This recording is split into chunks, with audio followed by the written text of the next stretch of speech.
వేదిక మీద ఉన్న పెద్దలు సమయం లేదు కాబట్టి అందరికీ ఒకటే చేసి మేము ఎప్పుడు స్టేజ్ చేసినా మాకు ఏమంటారు, మాకు ఎప్పుడు 5 నిమిషాలు 5 నిమిషాలు 5 నిమిషాలు మేము లెక్చరర్స్ అన్నమాట మర్చిపోతాం. మేము ఒకసారి నిలబడ్డామంటే 50 నిమిషాలు కూర్చోడానికి వీలేదు. 5 నిమిషాలు చెప్పాలి.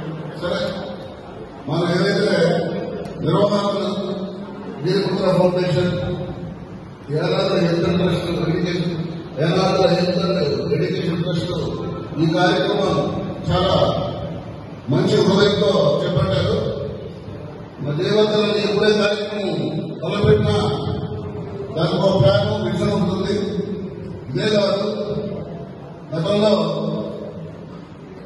వీరపుత్ర ఫౌండేషన్ పెట్టి సామాన్య తక్కువైనా కార్యక్రమాలు ఎక్కువ చేస్తా ఉన్నారు. మా నాన్నకి పోటీగా వస్తున్నారు, పిల్లలు చదువుతూ వస్తున్నారు. మంచిదే, ఎన్ని కాంపిటీషన్ మీరు కూడా ప్రతి వీరపుత్ర ఫౌండేషన్ ఏడాది ఎక్కడ ఏం చేసినా మేము వస్తున్నాం. మా కార్యక్రమాలు కూడా మీరు వస్తున్నారు. ముఖ్యంగా నా పేరు గురి చంద్రయ్య. ఇలా సార్ కేఎస్ ప్రభుత్వ విద్యా కళాశాలలో తెలుగు అధ్యాపకులుగా పనిచేస్తున్నాను. Degree compulsory. నేను BA special Telugu, MA literature, Telugu medium training, APSET, UGC NET, PhD. ఇది నాకు తెలియదు. ఎక్కడి నుంచి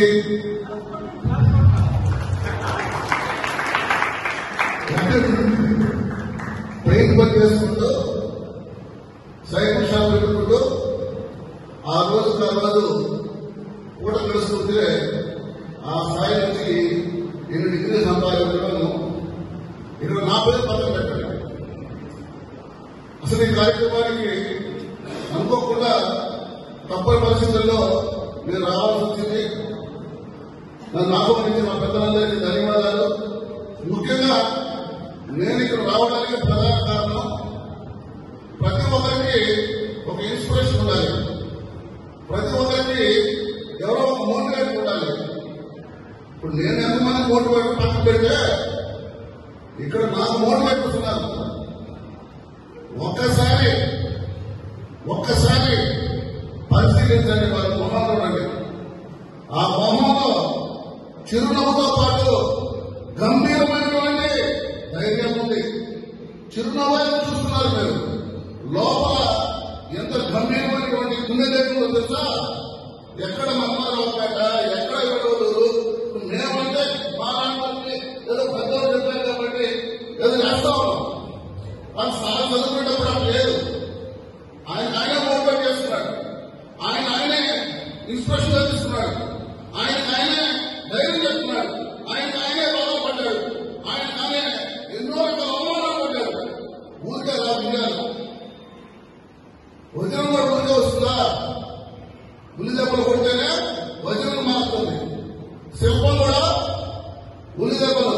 అటువంటి ఎన్నో ఉల్లి దెబ్బలు తల్లి ఈరోజు మనందరికీ మోటివేటర్ గా, ఇన్స్పిరేషన్ గా ఉన్నటువంటి పెద్దలు చలంతర్ల ఏడుకుంటున్న గారు ఈరోజు మన కోసం, మన బిడ్డల కోసం, మన కులం కోసం నెల్లూరుకు వస్తే 3 రోజులు సాగుతున్నాడు. నాకు ఎగ్జామ్స్ ఉన్నాయి కాబట్టి చదవలేకపోయాను. ఈ రోజు కూడా ఆ సార్ మొహం చూడకపోతే, ఆ సార్ని ప్రత్యక్షంగా కలుసుకోలేకపోతే, ఆ సార్ మన కోసం వచ్చి ఆదివారం ఇక్కడ ఏదో చేయాలనుకుంటుంటే నేను ఇంటికాడ కూర్చొని ఆదివారం ఇంటికాడ కూర్చొని వెనకాల చేయాలనుకుంటుంటే అది నా తగదని చెప్పినే సార్ కోసం, మన దేవతల కోసం, శ్రీనివాస గారి కోసం వచ్చినాను. ఇక్కడ జనం రాకపోవడానికి కారణం చాలా ఉంటాయి.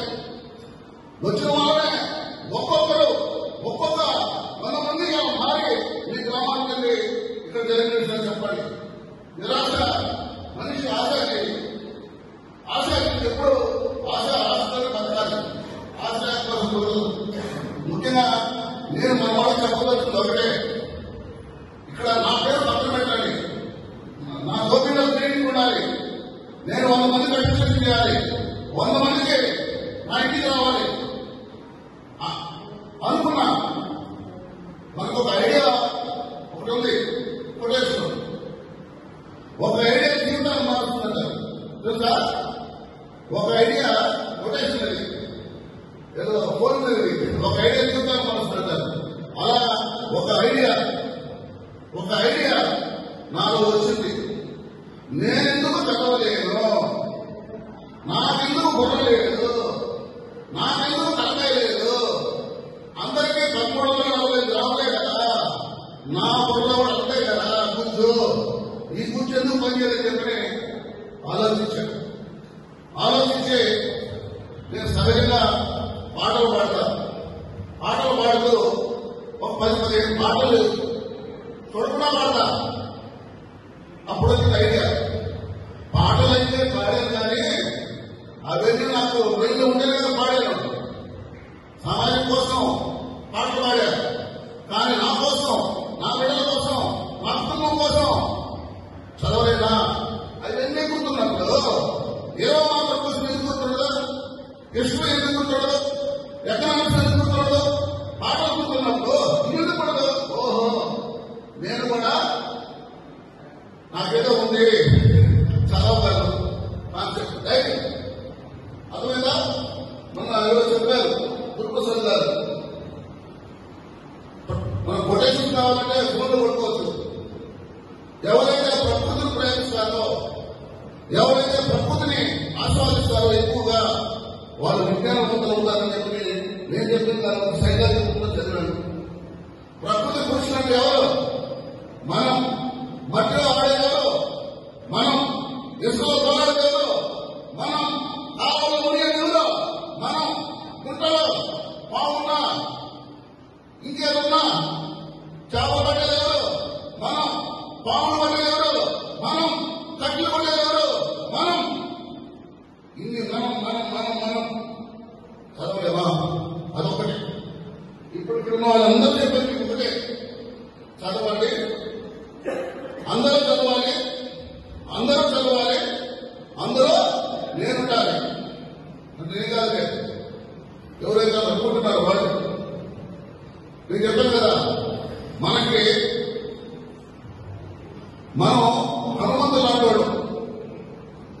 ఎటువంటి హనుమంతుడు తెలుసు కదా, హనుమాన్ సినిమా వచ్చింది. ఆయన వల్ల బలహీనత ఉంది, ఆయన శక్తి ఆయన తెలియదు. ఎవరో అతను పక్కకి నువ్వు మాట్లాడి వాడివి, నువ్వు నెట్టాలి వాడివి, నువ్వు సముద్రం నుంచి దాటలేవు, నీ కళ్ళు చూసావా, ఇది సిక్స్ ప్యాక్, నీరు ప్రవాస ఎక్కువ కట్టలో, నువ్వు అనుకుంటే ఏమైనా చేస్తావు, అసలు నువ్వే సర్వస్వం అని అనుకో. అవునా? అప్పుడు అప్పుడు వస్తుంది, బలమైతే ఉంది కానీ తెలియదు, మళ్ళా అన్నీ ఉన్నాయి కానీ మనకు తెలియదు. అందుకనే ఇక్కడ మేము మీరు అట్లాంటి వాళ్ళు, మీరు చదవచ్చు, మీరు చదవగలరు అని చెప్తున్నాం. ఇప్పుడైనా తెలుసుకుంటారు, ఇప్పుడైనా రాస్తున్నారండి. చివరిలో ఒకటే ఇప్పుడు ఎవరు రాస్తారు తెలియదు కానీ పేదవాడిగా జన్మించడం, పేదవాడిగా పుట్టడం మన తప్ప కాదు. అది మనకు తెలియదు, పుట్టేసాం. పేదవాడిగా పుట్టడం నా తప్పు కాదు, నీ తప్పు కాదు. కానీ పేదవాడిగా మరణించడం నీ తప్పు. నువ్వు మధ్యలో చేయలేకపోయావు. అందుకదా పేదవాడిగా పుట్టడం మనకు తెలియదు తల్లిదండ్రుల్లో. కానీ పేదవాడిగా మరణించడం అనేది నువ్వు చేసిన తప్పు. అదే మనం చేస్తున్నాం. ఆ తప్పు చేయకుండా ముఖ్యంగా మన వాళ్ళకి కావాల్సింది పొగులు. ఏం కావాలి? మిగతా కుటుంబాలకు పొగులు రావాలి కానీ మనం పొగులు ఉండాలా? ఏం లేదా? నేనెందుకు చేయలేను, నేనెందుకు చదవలేను, నాకెందుకు లేదు, చేస్తాను, ఆ పొగులు ఉండాలా? చివరిగా గుర్తుపెట్టుకోండి, తగినంత ఎంత ఉండాలి? పొగులు ఉండాలి, తగినంత ఆవేశం ఉండాలి, తగినంత కోపం ఉండాలి, తగినంత అన్ని తగినంత అని నేను చెప్పుకుంటే కాస్త ఒకటి లేచాడు, చదువుడు ఎంత సార్ అన్నాడు. ఎలా చదువు లేదా, చదువు ఎంత చదవచ్చు అని చెప్పారు. చివరిగా సూర్యుడు గారు ఒక సాంబ సినిమాలో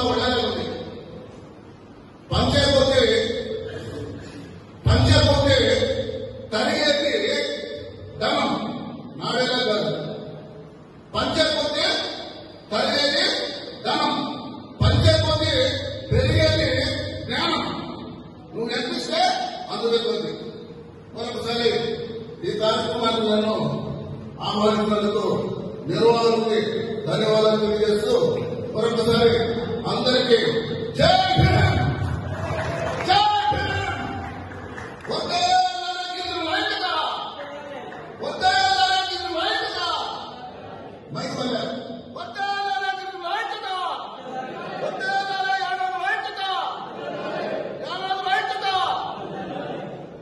ఒక యూట్యూబ్ పాట సార్ అంతా పాడాలి అందులో యానాదులం మేము యానాదులం నమ్మకానికే మేము ప్రతిరూపులం. యానాదులం మేము యానాదులము. సరే అలాగే యానాదులం మేము యానాదులం నమ్మకానికే మేము ప్రతిరూపులం. నమ్మకానికి ఎవరు మనమే అసలు నిజం నిజం